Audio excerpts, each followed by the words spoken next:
This is Pukeology Podcast, where science meets your hilarious puke stories and the tips and tricks to stop that up-chuckle that you need. You never know what's going to spew out of her mouth. Here's my mama, Dr. Pukeology.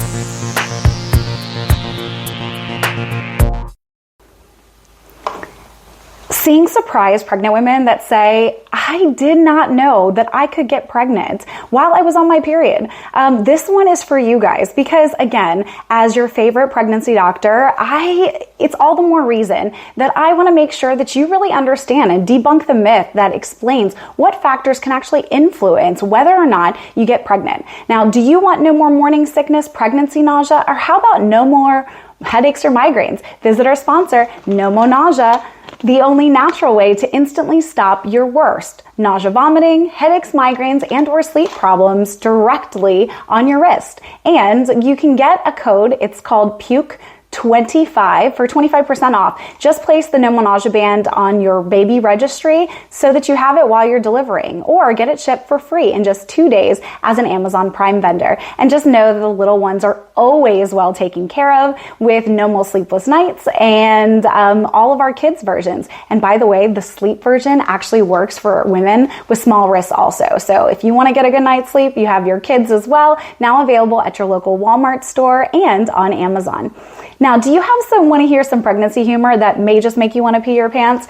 Like you don't have to pee all the time as a pregnant woman, with hilarious stories like sneeze my back out, no pain, no gain, and salt and pepper. Push it, push it. Now, if you want to learn more about your pregnancy, humor and knowledge is the key to help you survive these 9 months. And just know we're in this together. Today, we will actually learn the science behind why do some women get pregnant on their period and others don't. The 5 factors that are actually related to the possibility of conception during your period, how to recognize the difference between pregnancy and menstrual symptoms, and the precautions to prevent unplanned pregnancies, all coming up right now on today's Pregnancy Pukeology Podcast, episode 95. Can you get pregnant on your period? Here we go. The science of pukeology.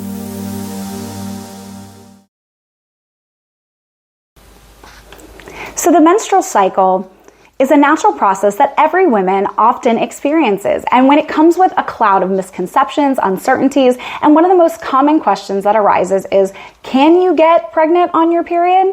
Well, the answer is not always exactly straightforward, but the big overall answer from us doctors are yes. Okay, so it is possible to get pregnant on your period, although it's less likely than during other times of the month. So understanding the menstrual cycle. You can't really get pregnancy if you don't understand how women work. So every menstrual cycle is different. Some have shorter cycles lasting 21 days or even less, while others experience cycles that are 35 days or longer. Lucky. If a woman has a shorter menstrual cycle of ovulation, the release of the egg from the actual ovary might occur soon after her period ends. Additionally, some women have longer period cycles, which totally sucks, than the average 3 to 7 days. Now, when you consider these variations, there is a potential of overlap between the time of menstruation and the fertility window. So if you really want to know when do women ovulate? Go check out episode 89 of Pregnancy Pukeology Podcast. It details completely all the entire ovulation cycle, so I'm just basically going to go over it really quickly. You can always go and check that out thereafter.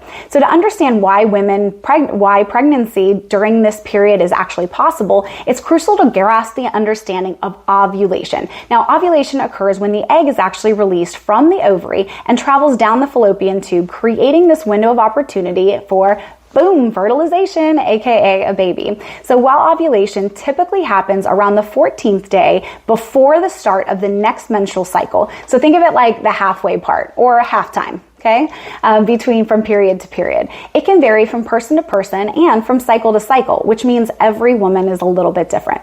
Furthermore, not just swim, sperm can swim and survive in the female reproductive tract for up to 5 days. Yes, that's correct. So if you are to have sex, you could you can actually pregnant someone for 5 days, men. So again, it's very interesting. Now, this means that if you have sex towards the end of your period, the sperm can still be viable when you start ovulating a few days later. So even though the chances are lower, it is still possible to conceive on your period.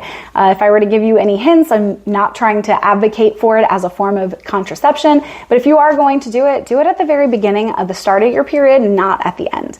So what are the possibilities of conception during your period? Basically, aka getting pregnant on your period.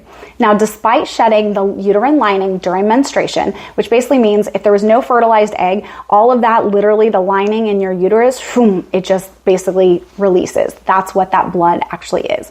Now, sperm can survive in the reproductive tract, like I said. Usually it's like 2 to 3 days, but it can be up to 5 days. And by the way, the ones that are the survivors are actually women. So girls or babies that are girls generally tend to be slower swimmers and can live longer versus boy sperm, right? They have a little flagella that's actually able to get really fast and get up there. That's the reason why they say it is harder to make a boy than it is a girl. But you got a 50-50 shot, so you're going to make one of them. Now, if you have unprotected sex towards the end of the period and ovulate early, the sperm may still be present to fertilize the egg. Additionally, some women experience spotting or bleeding mid-cycle, which can be mistaken for menstruation. Now, if intercourse occurs during this time and ovulation coincides, pregnancy is straight up possible. So what are the factors that influence pregnancy changes? The likelihood of getting pregnant during your period depends on several factors, including the length of your menstruation cycle. So women with shorter menstrual cycles are more likely to ovulate closer to your period, increasing the chances of conception. Now, if they have unprotected sex soon after their period ends and still be in that fertile window period of time, it is important to track your cycle length to understand the fertility patterns better, so you know yourself way better than anybody else. Secondarily, irregular menstrual cycles. That's me all day long. Irregular menstrual cycles may make it challenging to predict ovulation and menstrual bleeding accurately. If you have an irregular cycle, it becomes hard to determine when you are most fertile. Now, 3, multiple ovulation. In some cases, women may release the multiple eggs during the menstrual cycle, increasing the chances of conceiving during their actual period.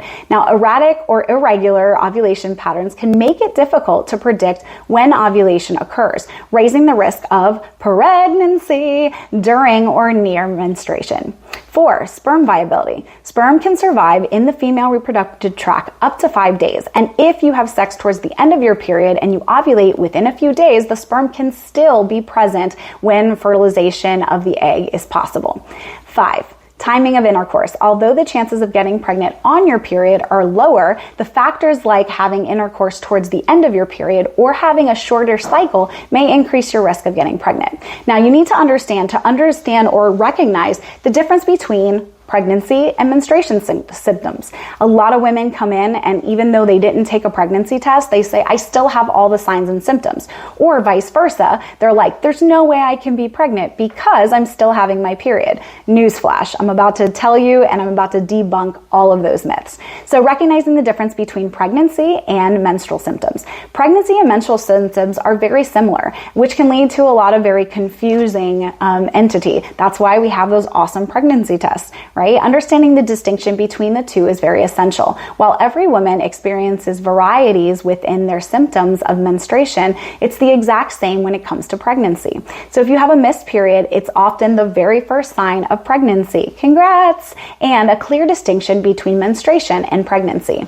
Number 2, breast changes. So tender, swollen, sensitive breasts can be an early sign of pregnancy. Fatigue is another one where you're excessively tired and you just cannot get up. Why? Because you're making a baby in there. So that physical exhaustion is a sign of pregnancy. Nausea and vomiting. So again, nausea and vomiting, that is pregnancy, right? So morning sickness is characterized by the feeling of nausea and vomiting and is a classic pregnancy symptoms. But luckily we have no more nausea bands. They're the first acupressure infused essential oil that instantly stops. So all you have to do is actually click the link below and or go visit nomonausea.com. nomonausea.com. Again, that's nomonausea.com. nomonausea.com. And what they are is an essential oil infused acupressure wristband that instantly stops women from having morning sickness. So if you know anybody who's pregnant this holiday season, perfect stocking stuffer, by the way. Number 5, frequent urination. If you find yourself making more trips to the bathroom than usual, especially during the night, this could be a sign of pregnancy. Mood swings. Hormonal fluctuations during pregnancy can lead to mood swings, irritability, and emotional changes. That but can also be sometimes confused with, PMS. Number 7, food cravings and aversions. Unusual cravings and aversions to certain foods can be an indication of pregnancy. That's how I knew that I was pregnant, because I don't like asparagus, and I literally devoured an entire bushel of asparagus. And then vice versa, I couldn't eat meat for my first trimester. Just the smell of it made me very sick to my stomach. All right, 8, increased basal body temperature. Tracking your basal body temperature can help identify your body undergoing changes related to pregnancy. It's important to remember that these symptoms can vary from women to women, and sometimes, not all the times, right? You can have some or none of the symptoms as you are pregnant. The most accurate way to confirm pregnancy is through a pregnancy test, or consult your favorite pregnancy doctor, right? Or a healthcare provider that deals with pregnancy. All right, let's get into some hilarious puke stories so that we can all have a good laugh.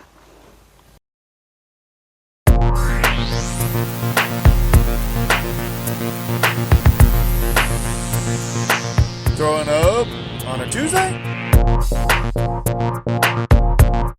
One puke story.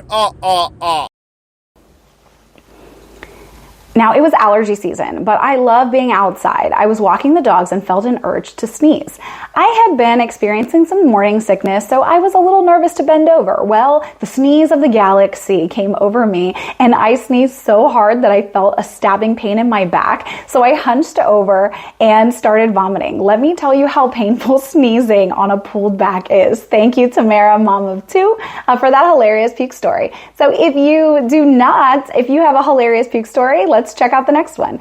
I know choosing a natural birth wasn't going to be easy, but I insisted on a water birth. My contractions were getting ridiculously painful, and I kept trying to meditate. All I could hear was my midwife saying, "Just let it go." So I did, and puked all over inside of the tub. According to my husband, it looked like the Exorcist movie because I had just opened my mouth and it poured out. Ew. I was in such pain that I didn't even try to stop it. It poured out like the Nickelodeon slime. The TV station is banned from our house after my husband saw that scene with the birth of our daughter. Thanks, Jen Wash, for that hilarious puke story. Now, do you have a story that literally makes you knock your socks off? That's a hilarious pregnancy story? Share it with me. Send it to me, pukeology@nomonausea.com, or tweet me at pukeology so we can all have a good laugh.